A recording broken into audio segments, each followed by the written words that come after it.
Assalamualaikum warahmatullahi wabarakatuh.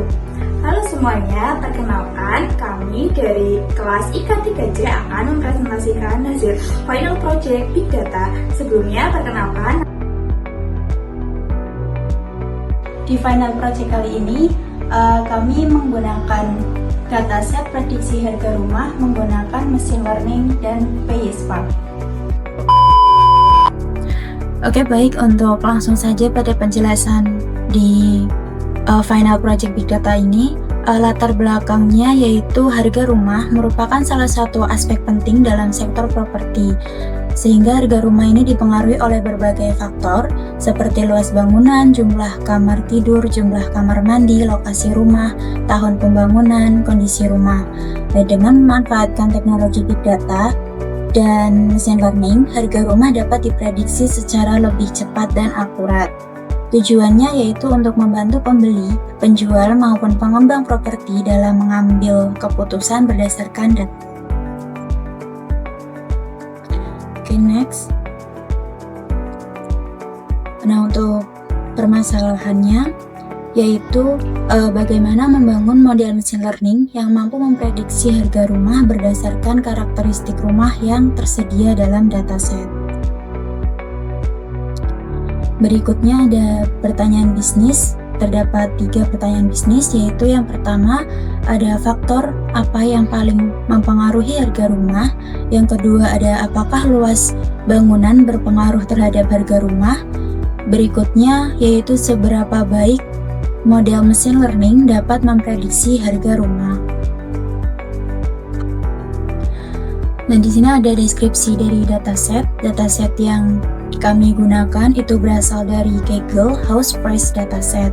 Nah, dataset ini memiliki 4.600 data rumah dan jumlah kolomnya atau atributnya ada 18 atribut. Dan target yang kami prediksi yaitu price atau harga rumah. Di sini juga terdapat beberapa fitur penting seperti bedroom, bathroom, SKFT living, SKFT lot, floors, waterfront, view, condition, year build, city, dan stateship. Selanjutnya ada teknologi yang kami gunakan, yaitu ada yang pertama Google Colab. Google Colab ini digunakan sebagai lingkungan pengembangan.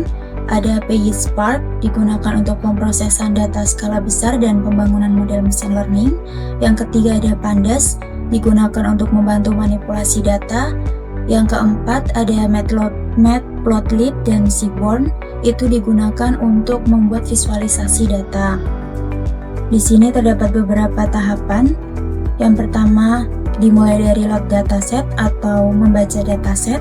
Kemudian ada melakukan exploratory data analysis atau EDA.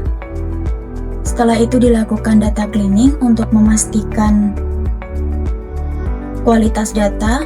Selanjutnya dilakukan data transformation dan feature engineering agar data itu siap digunakan oleh model machine learning. Kemudian setelah datanya siap, kami juga membangun model prediksi menggunakan linear regression, yaitu machine learning modelingnya menggunakan linear regression, kemudian mengevaluasi model dan hasil model, kemudian menampilkan visualisasi hasilnya.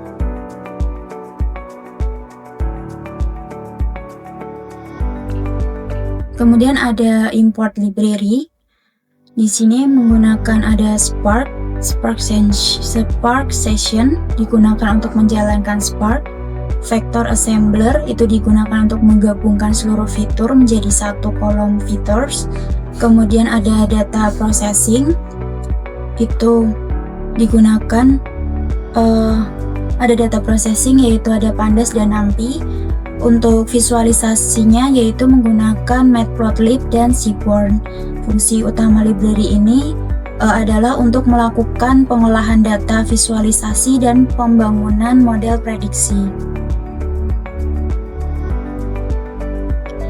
Nah, untuk tahapan yang pertama yaitu membaca dataset. Dataset ini dibaca menggunakan Spark Data Frame dengan tujuan untuk memungkinkan pemrosesan data yang lebih efisien dan memanfaatkan kemampuan distribute computing dari Spark.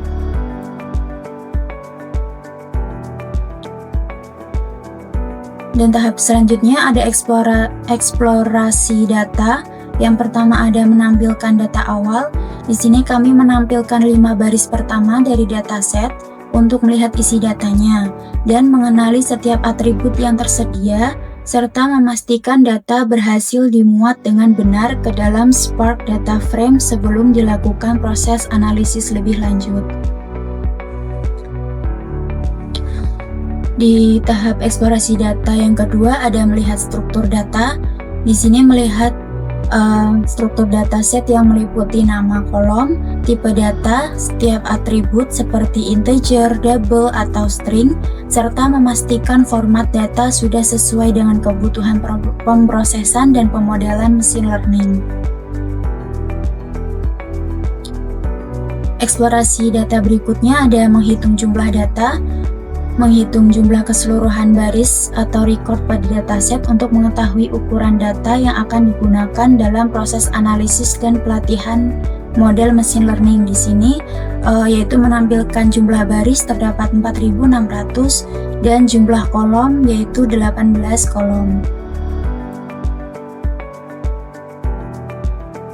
Nah, untuk eksplorasi itu akan disampaikan oleh teman saya. Baik, selanjutnya eksplorasi data yang bagian statistik deskriptif. Di sini dalam kode ini digunakan untuk menampilkan min, max, dan standar deviation. Manfaatnya yaitu untuk mengetahui sebaran nilai tiap fitur dan mendeteksi kemungkinan adanya data ekstrim atau outlier. Selanjutnya ada data cleaning yang bagian pemeriksaan missing value. Di sini terdapat hasilnya yaitu tidak ditemukan missing value pada dataset. Kemudian ada pemeriksaan duplikasi data yang sebelumnya 4.600 dan sesudahnya 4.600 juga. Untuk hasilnya tidak ditemukan data duplikat pada dataset. Selanjutnya ada transformasi data. Yang pertama ada encoding data kategori. Kenapa harus dilakukan encoding data kategori ini? Karena algoritma machine learning hanya dapat mengolah data numerik, maka dilakukan encoding kolom city dan juga encoding kolom statzip.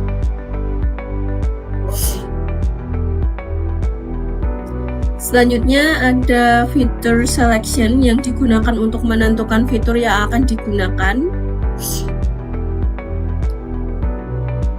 Kemudian ada vector assembler. Pada bagian ini semua fitur digabungkan menjadi satu kolom bernama features. Selanjutnya ada visualisasi data. Bagian histogram harga rumah. Di sini digunakan untuk melihat distribusi harga rumah. Untuk analisisnya sendiri, sebagian besar rumah berada pada rentang harga tertentu. Distribusi tidak merata dan terdapat beberapa rumah dengan harga jauh lebih tinggi dibandingkan mayoritas data. Selanjutnya, visualisasi data pada bagian scatter plot yang bertujuan untuk melihat perbandingan luas rumah dengan harga rumah. Analisis dari hasil yang sudah ada itu semakin besar luas rumah, maka harga rumah cenderung meningkat.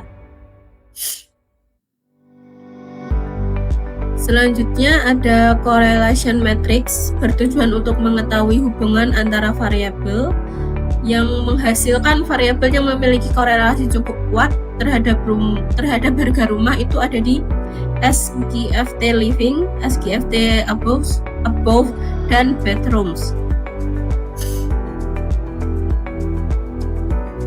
Kemudian ada Top 10 kota dengan jumlah rumah terbanyak digunakan untuk membantu memahami persebaran properti berdasarkan lokasi.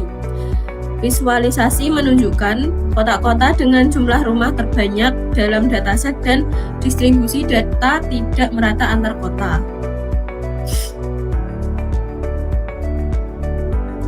Selanjutnya akan dijelaskan oleh rekan saya.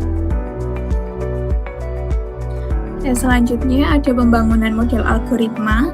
Yang pertama itu linear regression. Alasan pemilihannya karena yang pertama cocok untuk prediksi nilai kontinu, yang kedua mudah diinterpretasikan, yang ketiga menjadi baseline model yang umum digunakan. Selanjutnya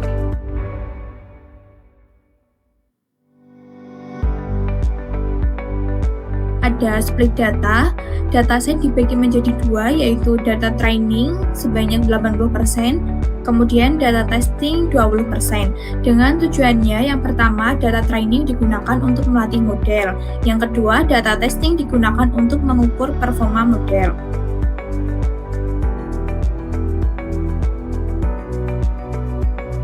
Kemudian training model ini adalah model linear regression dilatih menggunakan fitur sama dengan price.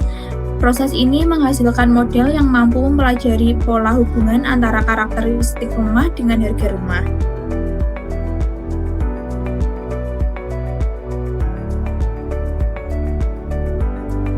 Selanjutnya ada prediksi harga rumah. Setelah model selesai dilatih, data testing dimasukkan ke dalam model. Model menghasilkan nilai prediksi harga rumah. Outputnya harga aktual dan harga terprediksi.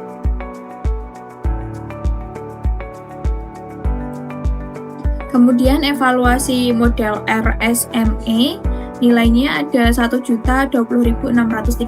Artinya rata-rata kesalahan prediksi model sekitar 1 juta satuan harga. Kemudian semakin kecil RMSE semakin baik. Selanjutnya ada evaluasi model MAE, nilainya ada 201.531, artinya secara rata-rata prediksi meleset sekitar 201.000 satuan harga. Semakin kecil MAE akan semakin baik. Selanjutnya evaluasi model R2 score dengan nilai 0,052.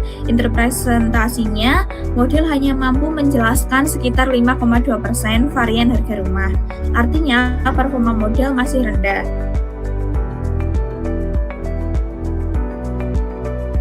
Kemudian ada analisis hasil. Yang pertama yaitu ada kelebihan. Dataset berhasil diproses menggunakan PySpark. Tidak terdapat missing value maupun duplikasi. Visualisasi berhasil menunjukkan hubungan antar variabel. Kekurangannya yang pertama, nilai R2 masih rendah. Yang kedua, akurasi prediksi belum optimal. Yang ketiga, model linear regression belum mampu menangkap pola harga rumah secara kompleks.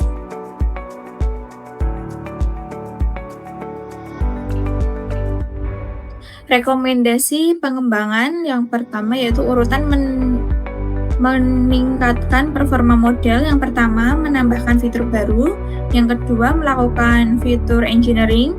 Yang ketiga, menangani outlier.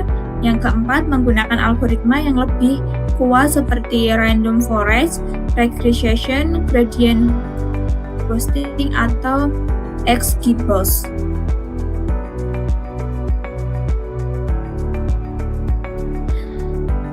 Selanjutnya ada kesimpulannya. Berikut adalah beberapa kesimpulannya. Yang pertama, dataset berhasil diproses menggunakan PySpark. Yang kedua, tidak ditemukan missing value maupun data duplikasi. Yang ketiga, luas bangunan memiliki pengaruh terhadap harga rumah. Yang keempat, model linear regression berhasil melakukan prediksi harga rumah. Yang terakhir, masih perlu ditingkatkan agar prediksi menjadi lebih akurat.